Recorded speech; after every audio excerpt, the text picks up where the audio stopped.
Bom, por que a gente precisa ter recursos diferentes na terapia? Um dos principais motivos é a motivação para conseguir engajar esse paciente, essa criança, na terapia, para que ela goste. E os recursos como os livros e as músicas infantis, elas são espetaculares, porque elas favorecem elas fornecem estratégias que a gente pode usar do início do tratamento, mesmo quando é uma criança que ainda não é verbal, uma criança que não fala ou fala pouco, a gente já pode usar livros, tá? Então, vou mostrar alguns exemplos para vocês. Eu estou sem assistente, então vocês desculpem que eu vou ter que parar de vez em quando para pegar os livros. E lembrando também que devido à pandemia do Covid, eu estou em casa, então estou usando os recursos que eu tenho aqui na minha casa, tá? No consultório eu tenho uma infinidade de livros, tenho muitos livros, eu adoro, trabalho bastante e cada sessão, geralmente assim, eu coloco um momento para ter o contato com o livro e as crianças gostam muito. Então, para aquelas crianças minimamente verbais ou crianças que estão começando a falar, é interessante usar livros com efeitos sonoros. Então, livros que vocês possam apertar e ter o som do animal, por exemplo. Aqui eu tenho um livro da Fazenda. Ó. Esse livro, ele era do meu filho. Foi o primeiro livro dele, por isso que eu guardei, tá até comidinha aqui, porque ele mordia, tá? Nesse livro, ele não tem os efeitos sonoros. Só que é um livro simples que a gente vai estimular as onomatopeias. O que é isso? Estimular com que a criança fale o som que os animais fazem, tá? Outro recurso interessante aqui nesse livro, ele repete várias vezes a frase quem se esconde ou quem está. Então aqui ele pergunta, quem se esconde no galinheiro? E a criança vai ter que abrir ou pedir ajuda para abrir uma galinha.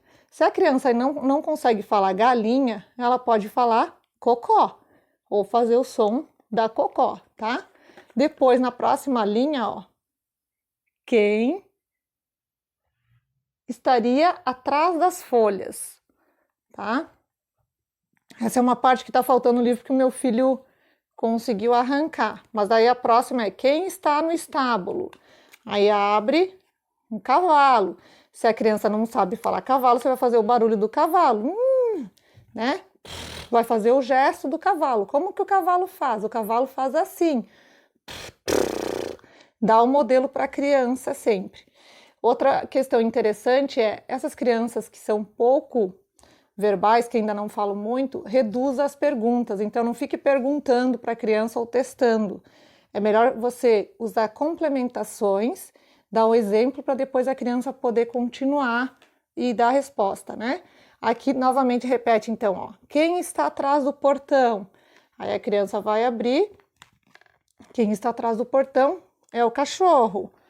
Aí ela pode falar, cachorro, ela pode fazer uau, uau, porque aqui o uau, uau se aplica ao cachorro. Quem se esconde atrás dos arbustos? Você também não precisa ler exatamente como está no livro. Aqui eu não usaria arbusto. Eu usaria quem está atrás da moita, por exemplo, que é mais fácil da criança produzir e entender. Uma cabra, uma bé. Vamos fazer o barulho da bé? Bé. Aqui, pessoal, vou avançar um pouquinho, tá? Depois pergunta aqui, quem está dirigindo o trator? Até diz, o trator vermelho. Você não precisa usar uma frase tão comprida assim no início. Você pode usar uma frase mais curta, mais simples. Então, quem está dirigindo o trator? É o vovô. E aí você pode fazer o barulho do trator também. E o trator faz, a buzina do trator faz, bibi. Sons bem fáceis e anteriores, tá? Outra forma de conseguir que a criança produza os sons são livros, aqueles tipo Toque e Sinta.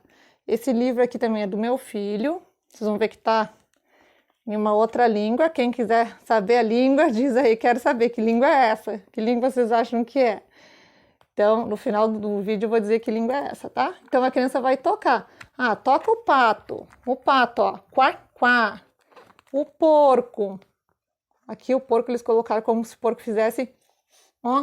né? Ou... que seria esse barulhinho do porquinho, tá? A ovelha, bé, bé. O cachorro, vuf, vuf, mas poderia ser um au, au. E aí, aqui tem ainda o trator e assim vai.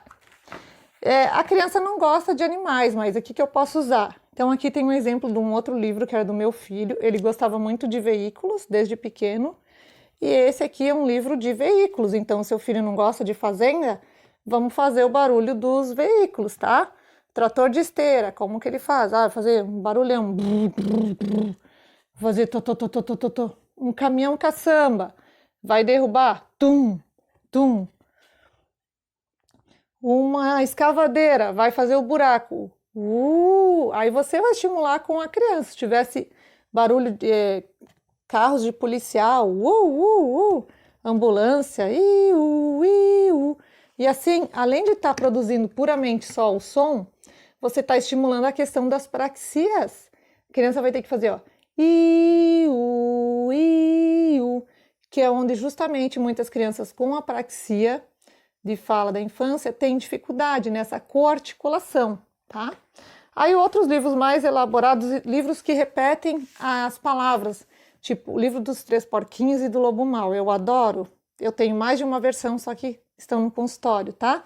Livros clássicos como Branca de Neve e os Sete Anões, ele pode usar para contar 1, 2, 3, 4, 5. A parte que a Branca de Neve pergunta para o espelho. A Branca de Neve não, gente, pô, desculpa, a bruxa, né, a rainha malvada pergunta para o espelho. Espelho, espelho meu, existe alguém mais linda do que eu? Então, nessa parte, você vai usar entonação diferente, velocidade de fala, e tudo isso são pistas muito interessantes para a criança que tem a apraxia de fala da infância, tá? Além disso, tem livros para crianças maiores, como esse aqui, eu adoro esse aqui, ó. Adivinha o quanto eu te amo. É um livro maior, só que ele repete várias vezes a frase eu te amo, tá?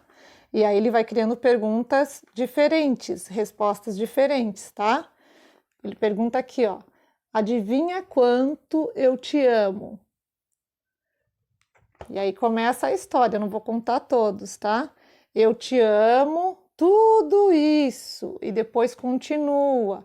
Aí o filhinho, o coelhinho diz, eu te amo a minha altura toda. E aí continua, então repete várias vezes, eu te amo, eu te amo, eu te amo. No próximo vídeo também vou falar então sobre as músicas. O que a gente pode usar de música para estimular a fala, a produção de fala das crianças com apraxia de fala da infância. Aí eu já fiz uma playlist, inclusive, coloquei lá no Spotify, com várias músicas infantis, claro, porque é para trabalhar com criança, então não vou usar funk, não vou usar músicas com letras em inglês a princípio, porque eu quero estimular, né, essa produção na nossa língua materna, que é o português, tá? Para crianças maiores também, que já estão com uma produção de fala, tem mais fonemas, vocês podem usar trava-línguas. Esse aqui tem trava-línguas bem curtinhos, menores, mais simples. Por exemplo, aqui do R, ó, a rata, tá? Aqui tem um outro do pintor português.